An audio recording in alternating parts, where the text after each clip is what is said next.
제24회 베이징 동계올림픽이 지난 2월 4일부터 20일까지 치러지고 있습니다. 처음 시작부터 미국과 중국, 서방과 중국 사이에 신경전이 많이 벌어지고 또 정부 대표도 파송하지 않으면서 대회 이미지가 많이 훼손이 되었습니다. 그럼에도 선수들은 스포츠 정신에 맞게 지난 4년 동안 열심히 준비한 것에 최선을 다하는 것을 전 세계인들이 보면서 박수를 보내고 있습니다.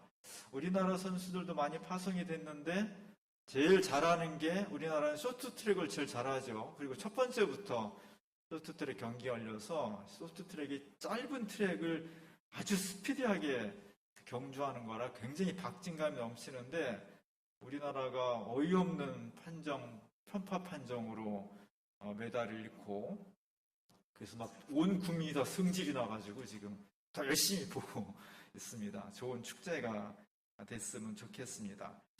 사실 올림픽은 고대 그리스에서 한 700~800년 동안 그리스 도시국가들을 이렇게 하나로 묶는 육체의 향연이었습니다. 그러다가 한 1500년 이상 동안 중단이 되었다가 1896년도에 쿠베르탱이라는 사람이 현대 세계에서 근대 올림픽을 다시 한번 부활을 시켜서 오늘까지 왔습니다.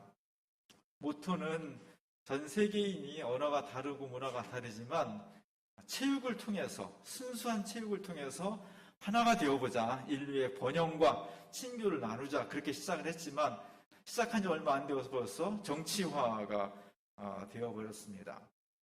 그래서 순수한 올림픽이 아니라 그 속에 여러 가지 정책인 의도들이 많이 섞이게 되었죠. 이번 베이징 올림픽도 그냥 올림픽이 아니라 사실은 중국의 장기 집권을 획책하고 있는 시진핑 주석이 어떤 국민들의 자부심을 높이고 또 중국이 이렇게 많이 발전했다는 것을 전 세계에 알리고 그러면서 자기의 권력을 더욱더 공고히 하려고 하는 정책인 의도가 아주 뚜렷하게 들어있죠. 이 목적을 실현하기 위해서 판정을 편파 판정을 일삼고 온갖 비난에도 불구하고 정치의 목적이 더 중요하기 때문에 그런 진행을 하고 있습니다.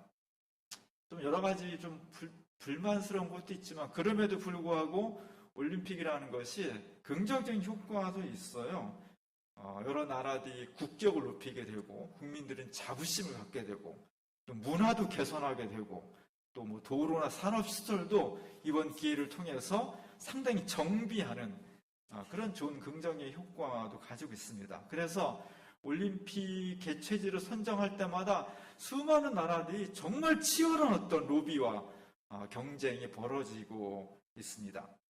특별히 독재 정부일수록 특별히 불의한 나라의 국가일수록 이 올림픽을 따내가지고 국내 정치에서 다른 소리 못하도록 하고 온 국민을 여기에다 묶어놓으려고 하는 그런 불순한 정치적 의도가 있어서 더 치열하게 올림픽 유치에 사활을 걸고 있습니다. 우리나라도 4년 전에 2018년 평창올림픽 북한 선수들이 참여했고 또 판문점 선언의 기초가 되어도 우리로서는 잊지 못할 그런 동계올림픽이 4년 전에 열렸었고요. 그보다 먼저 1988년도에 서울에서 하계올림픽을 우리가 유치를 했습니다. 지금도 귀에 쟁쟁하죠. 소원에 손잡고 뭐 이런 노래들이 맨날 들었습니다. 이 당시에 전두환 군부 독재가 자신들이 민주정부를 뒤엎고 권력을 찬탈한 것에 대해서 국내에서 여러 가지 민주화 운동이 일어났고 전 세계적으로 비난이 쏟아지니까 이것을 상쇄시키기 위해서 아무 소리 못하고 오직 올림픽에 올인하기 위해서 서울 올림픽을 따내기 위해서 굉장히 노력을 했고 그것이 성공을 했습니다. 사실 이것을 통해서 우리나라도 국가 이미지가 많이 변화가 되었고요. 또 우리나라 사람들도 자부심도 많이 갖게 되었고 대한민국 그러면은 세계에서 일제강점기를 지나서 한국 전쟁을 거치면서 고아와 빈민, 참상 이런 것만 사람들이 많이 기억하고 있는데 서울 올림픽을 통해서 한국의 발전된 모습들을 그래도 세계에 보여줄 수 있었고, 그 개최한, 올림픽을 개최한 국가의 국민들의 자부심이 좀 왜곡되긴 했지만 갖는 기회가 되었습니다. 여러 가지 항목들, 여러 가지 종목들이 하계올림픽에서 경쟁이 베풀어졌고요. 그 종목들은 주로 육체적인 향연이죠. 신체 어떤 능력을 더 아름답게, 더 강하게, 더 높이, 더 빨리 이런 것이 경쟁 주 종목이라면, 문화적인 측면, 정신적인 측면은 개회식과 폐회식을 통해서 그 나라의 또는 인류의 정신과 이상과 역사를 잘 만들어서 사람들에게 홍보하는 그런 기회를 갖게 됩니다. 굉장히 중요합니다. 그래서 많은 사람들은 경기 누가 금메달 땄나지 보지만 사실은 개회식 폐막식에서 그 나라가 어떤 컨셉을 가지고 전 세계 자기 나라의 역사와 정신을 어필하는 데 굉장히 또 관심을 많이 가지고 있습니다. 이번 서울 올림픽에도 개막식이 있었습니다. 1988년 9월 17일 1시 10분에 그 중에서 아주 중요한 한 순서가 있었습니다. 그 전에 한 2시간 정도 개막식이 진행된 상태였는데, 그 전에 우리나라 매스게임 좋아하잖아요. 그러니까 막 집단으로 나와서 집단 군무를 펼치면서 아주 화려한 퍼포먼스가 이루어졌고, 또 우리나라의 국기라고 하는 태권도 시범, 격파를 통해 가지고 역동적이고 파워 넘치는 그런 공연이 끝난 다음에 저 넓은 운동장에 아무도 없이 아무 소리도 안 들리고 10초 정도 동안 정막이 흘렀습니다. 그런데 그 10초가 지난 다음에 저쪽 구석에서 하얀 점 같은 게 하나 나오기 시작했습니다. 8살 먹은 소년이 하얀 모자에 하얀 티셔츠에 하얀 반바지에 하얀 운동화를 신고 불렁쇠를 굴리면서 나온 것이었습니다. 너무나 조용하게 아무것도 없이. 그리고 한 1분 동안 운동장을 대각선으로 가로질러서 불렁쇠를 굴리고 난 다음에 세워놓고 사람을 향해 손을 흔드는 이런 장면들이 어마어마하게 사람들에게 감동을 줬다는 거예요. 저 소녀는 1981년 9월 30일에 태어난, 그날이 무슨 날이냐? 아직도 귀에 생생하죠? 바덴바덴, 우리나라가 서울올림픽이 일본의 나고야를 경쟁에서 제치고 독일의 바덴바덴에서 88년 올림픽 개최지로 결정된 날, 그날에 태어난 애들 중에서 한 명을 선발해가지고 이 굴렁쇠를 맡겼다는 거예요. 수많은 사람들이 대한민국이 어떤 나라일까 잘 모르고 궁금했었는데, 그리고 여러 시간 동안 펼쳐진 수많은 화려하고 역동적인 퍼포먼스가 굉장히 많았는데, 저 1분 동안에 있었던 저 조용하고 단순하고 간략한, 그러나 굉장히 사람들한테 마음을 움직이는 저 퍼포먼스를 통해서 전 세계인들의 머릿속에 대한민국의 이미지가 굉장히 많이 달라지게 되었다고 합니다.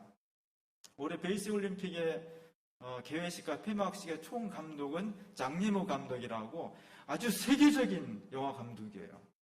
우리 여기는 붉은 수수밭이라는 정말 좋은 영화로 각인되어 있는 감독인데, 이분이 2008년도 하계 베이징 올림픽에 이어서 이번에도 폐막식을 총괄 감독이 되었다고 합니다.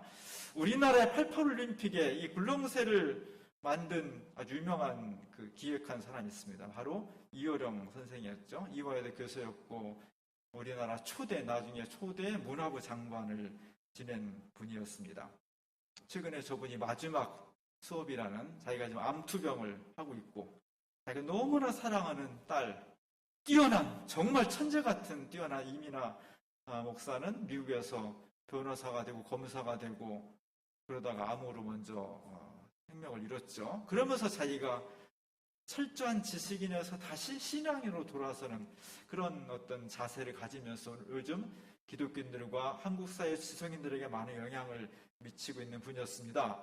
어떻게 88 올림픽이라는 전 세계 사람들이 주목하는 그 퍼포먼스에서 조그만 아이가 굴렁쇠를 가지고 나오는 걸 어떻게 생각해냈냐, 신기하다. 이렇게 얘기해요. 그 사람이 6, 7살 정도 때 자기가 불렁사가 많이 놀았다는 거죠. 어느 날 12시 정도에 한낮에 떼약빛이 때려치는데 불렁사를 가지고 혼자 오솔길을 걸어가다가 어느 순간 딱 멈춰서서 울컥하고 울었다는 거예요. 그러게 6, 7살짜리가 왜 울었을까? 자기가 생각해 보니까 자긴 정말 아무것도 모르는 어린아이였지만 한낮 정오는 어떤 때예요? 햇볕이 가장 뜨거운 때, 생명이 가장 충만한 때, 인간으로 치면 젊은 청년 때죠. 그러나 그 모든 생명체가 어느 순간 사라질 것이라는 어떤 존재의 슬픔 같은 것들을 6, 7살 정도의 꼬마 사이가 느낀 것 같다. 그러면서 어린아이에게도 분명히 영성이 있다, 이런 이야기를 하고 있는 겁니다. 그리고 지나갔겠죠. 그리고 한 50년, 60년 지나고 나서 그 기억이, 그 추억이 사라진 것이 아니라 이효령이라는 한 사람의 수많은 삶의 곡절 속에서 사라진 것처럼 보였지만 어딘가에 내장되어 있다가 그것이 88 올림픽이라는 기회를 통해서 다시 솟아나서 개인뿐만 아니라 수많은 세계 사람들에게 감동을 선사하는 그런 퍼포먼스를 연출하게 되었습니다. 오늘 우리가 함께 읽은 신명기의 말씀은 율법이에요. 율법. 율법은 뭐냐면 우리 법이라면 좀 골치 아프잖아요. 규제가 생각나고 강제가 생각나고. 그러나 사실 이스라엘 사람들에게 하나님께서 율법을 주실 때는 구원에 이르는 정말 행복하고 기쁜 삶을 살아가는 데 있어서 안내서와 같은 거예요. 우리 어떤 물건 하나 사더라도 안내서가 없으면 답답하죠. 안내서 읽으면 사용법을 잘 알 것이고 내비게이션이 있으면 처음 가는 길도 두렵지 않습니다. 이스라엘에게 개인의 삶이나 이스라엘 민족의 역사 속에서 하나님께서 이렇게 살면은 정말 행복할 것이라는 것을 잘 친절하게 안내해 준 것이 율법입니다. 하나님은 그런 마음으로 주셨는데 안타깝게도 받아들이는 이스라엘 사람들이 이것을 명령서로 받아들이는 거예요. 안 하면 혼나, 안 하면 죽어, 어쩔 수 없이 해야지, 뭐 이런 느낌으로 느낌이 다른 거죠. 여기에 대해서 제가 누누이 말씀드린다만 사랑이 의무가 되면 질식하는 거거든요. 사랑은 절대로 의무라는 것으로 해결할 수가 없는 거예요. 그래서 하나님께서 내가 너희한테 주는 이 율법은 명령이 아니야, 강제법이 아니야, 너희를 정말 사랑하기 때문에 내가 친절하게 너희를 안내해주는 그런 친절한 안내서야. 이걸 지금 강조를 하고 있는 겁니다. 32절에 보면은 하나님이 사람을 세상에 창조하신 날부터 지금까지 지나간 날들을 나를 상고하여 보라. 이게 이제 개역 성경에 이렇게 돼 있지만 지금 우리 식으로 말하면 이런 거예요. 이스라엘아, 내 자녀들아, 얘들아, 잘 들어봐.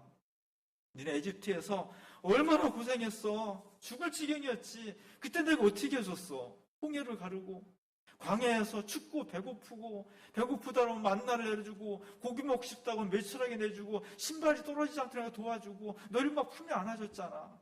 가나안 땅에 들어올 때 도저히 들어올 수 없는 상황이었지만 내가 가나안을 다 정리해주고 너희들을 막 인도해줬잖아. 그런 거 한번 잘 생각해봐. 이런 거예요. 그런 뉘앙스입니다. 이스라엘 사람들은 법이라고 하니까 자꾸 강제로 듣고 명령으로 듣는데 야, 내가 명령이 아니야. 너희를 정말로 사랑하기 때문에 이렇게 살았으면 좋겠어. 너희가 행복하길 원해. 이 부모의 소원이야. 근데 어떻게 해야 돼? 너희가 에집트에서 광야에서 가나안에 처음 들어올 때 내가 너희를 어떻게 했는지 진짜 잊어버리지 말고 잘 생각해봐. 하나하나 잘 생각해봐. 너희가 어떤 사랑을 받았는지 이 얘기입니다. 그 얘기를 잘 생각하면서 하나님의 사랑을 잊어버리지 말라는 거죠. 어린 시절이 자꾸 생각나면은 나이를 먹는 거죠. 저도 유년 시절이 요즘 가끔 생각이 나요.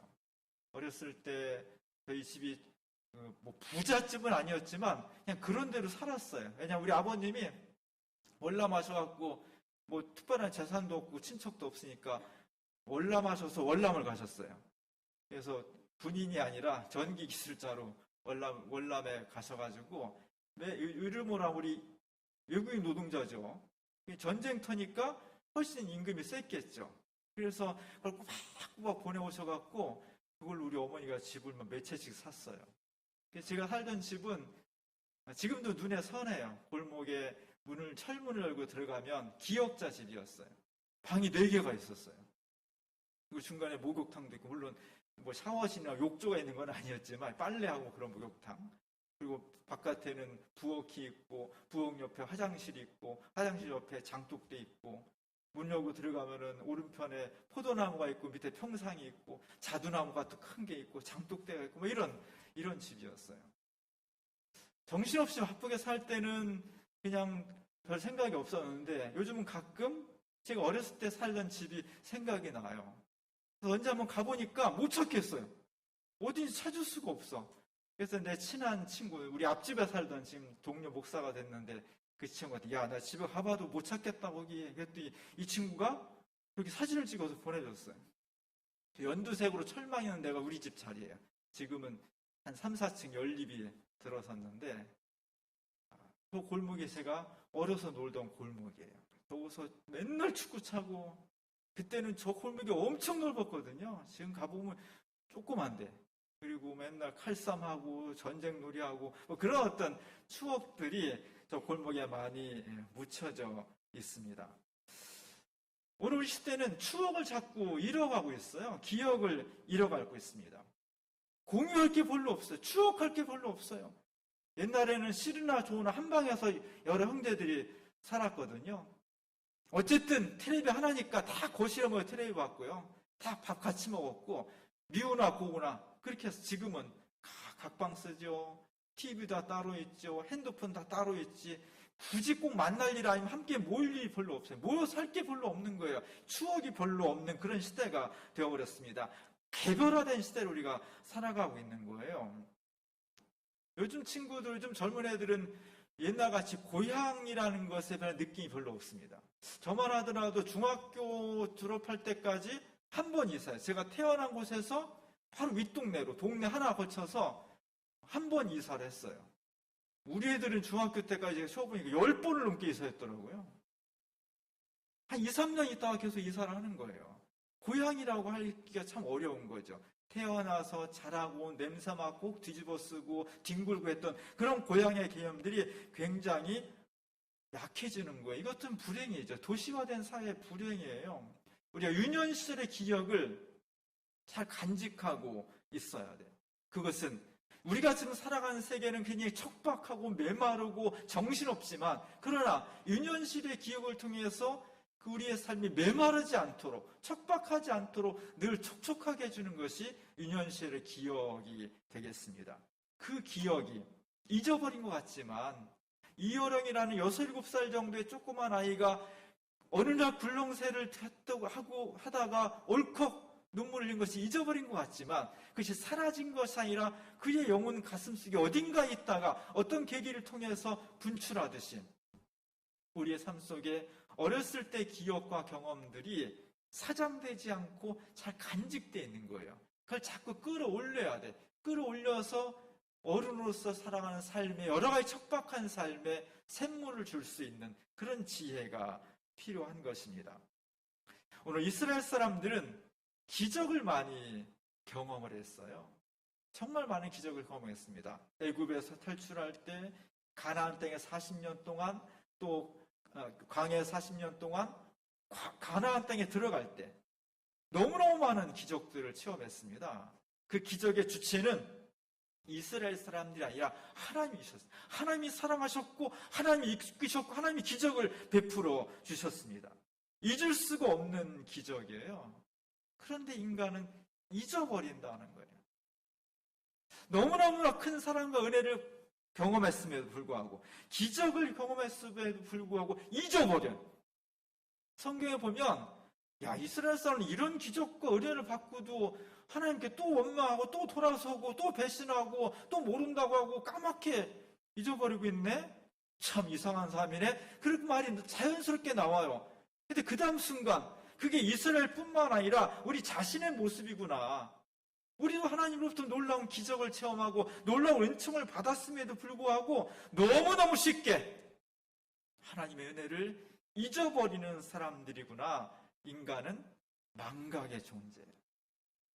우리 머릿속에는, 우리 심장 속에는 하나님께 주신 은혜를 자꾸만 지워버리는 지우개가 있는 것 같아요. 이 망각의 악마를 물리쳐야 돼. 우리 내 속에 자꾸 하나님의 은혜를 잊어버리게 하는 것으로부터 싸워야 돼. 기억을 되살리기 위해서, 하나님의 은혜로운 기억을 되살리기 위해서 애를 써야 돼요. 그래서 기억은 투쟁이에요. 몸부를 치면서 잊어버리지 않으려고 노력을 하는 게 신앙의 모습입니다. 오늘 신명기에서 하나님께서는 이런 인간의 본성을 너무나 잘 알고 있기 때문에 막 신신당부를 하는 거예요.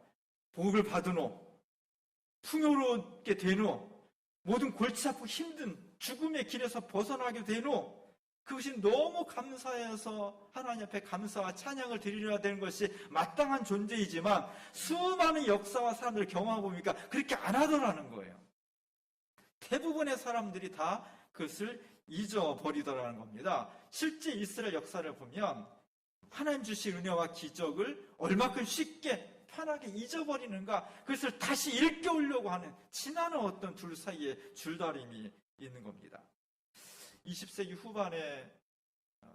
후반부터 오늘로 살아가는 저희들이 너무너무 풍요롭죠. 전쟁도 별로 없어요. 사실 1, 2차 세계대전을 겪으면서 세계가, 서구 유럽과 세계가 엄청난 전쟁에 휘말렸고요. 우리 한국 전쟁이 있었죠. 베트남 전쟁이 있었죠. 어마어마한 전쟁들이 있었습니다. 그 전쟁과 고난 앞에서 많은 사람들이 긴장을 해. 죽음의 위협 앞에서 뭔가 하나님의 구원의 손길을 기다립니다. 20세기 후반부터 중요한 전쟁들이 거의, 전쟁이 아주 없어진 건 아니지만 옛날에 비하면 상당히 많이 줄어들었습니다. 반면에 과학기술은 발전했고 생산력은 훨씬 늘어났고 삶 전체가 다 풍요로워지고 편리해졌습니다. 너무너무 큰 축복이죠. 근데 은혜가 사라졌어요. 고난이 사라지니까, 불안과 공포가 사라지니까, 그럼 너무너무 행복하고 감사해야 되는데 감사도 사라지고 그 자리에 더 큰 탐욕이, 죄악이 도사리게 되는 겁니다. 저는 이런 시대로부터 좀 불안해요. 야, 이렇게 가다가는 또 우리가 해결할 수 없는 고난이 다가올 텐데, 코로나는 바로 그런 것 중에 하나입니다. 하나님 우리에게 정신차리라고 주시는, 다시 하나님의 은혜를 기억하라고 주시는 메시지예요. 이 메시지를 잘 받아들이면서 우리가 새롭게 우리 자신을 만들어야 됩니다. 기억은 더듬는 거예요. 자동적으로 딱 한 번에 만들어지는 것이 아니라, 떠오르는 것이 아니라 더듬어야 돼. 깊이 생각해야 돼. 오늘 하나님께서 이스라엘 사람들에게 깊이 생각하라는 게, 잘 생각해보라는 거예요. 기억은요, 잘 생각해보면 막 더듬더듬 하도 하나씩 기억나는 거예요. 하나님께서 우리를 얼마나 사랑하셨는지, 정말 내 삶과 역사 속에서 하나님 우리를 얼마나 보호하셨는지, 어떻게 대하셨는지를 하나씩 더듬어야 돼. 그러면서 주님의 은혜를 잃어버리지 않으려고, 상실하지 않으려고, 붙잡아내려고 깊이 생각하고 몸부림을 쳐야 됩니다. 그것이 하나님께서 우리에게 주신 은혜와 행복한 삶을 잃어버리지 않고 유지할 수 있는 지혜예요. 오늘 신명기에서는 그 말씀을 해주고 있습니다. 그러므로 우리는 틈날 때마다 하나님의 은혜를 하나씩 더듬어 보세요. 그거 기억나게 하고요. 그랬지, 우리가 그때 어려웠을 때 이랬지, 하나님의 손길이 이랬지, 그것을 놓치지 않으려고 메모하고 기도하고 붙잡아 놓고 감사하고 찬양하고, 그것이 신앙인의 삶이 되는 것이고 인생의 지혜입니다. 마지막으로 오늘 말씀을 표준 세번역으로 한번 읽어볼게요. 너희가 태어나기 전에 하나님이 이 땅에 사람을 창조하신 날부터 이제까지 지나간 때를 깊이 생각해보아라. 지나간 날들을 상고하라. 깊이 생각하는 사람, 지난 날 속에 하나님께서 우리를 얼마나 사랑하셨는지를 잊어버리지 않고 깊이 생각하면서 은혜의 기억을 다시 길어 올리는 사람, 그 역사 속에 하나님의 은혜가 충만하고 은총이 넘치는 겁니다. 이 축복이 우리 모두에 함께 할 수 있기를 주님의 이름으로 간절히 축원합니다. 기도하겠습니다. 은혜로우신 하나님, 우리가 부족하여서 하나님의 사랑과 은총을 자꾸만 잊어버립니다. 긍휼히 여겨 주옵소서. 하나님의 은혜가 얼마나 크고 위대했던 것인가를 내 삶에서 교회 역사 속에서, 우리의 사회 역사 속에서 하나님의 손길을 하나씩 기억해내게 하시고 그 기억 가운데 감사와 찬양이 넘치는 복된 삶으로 인도하여 주옵소서. 예수님의 이름으로 간절히 기도합니다.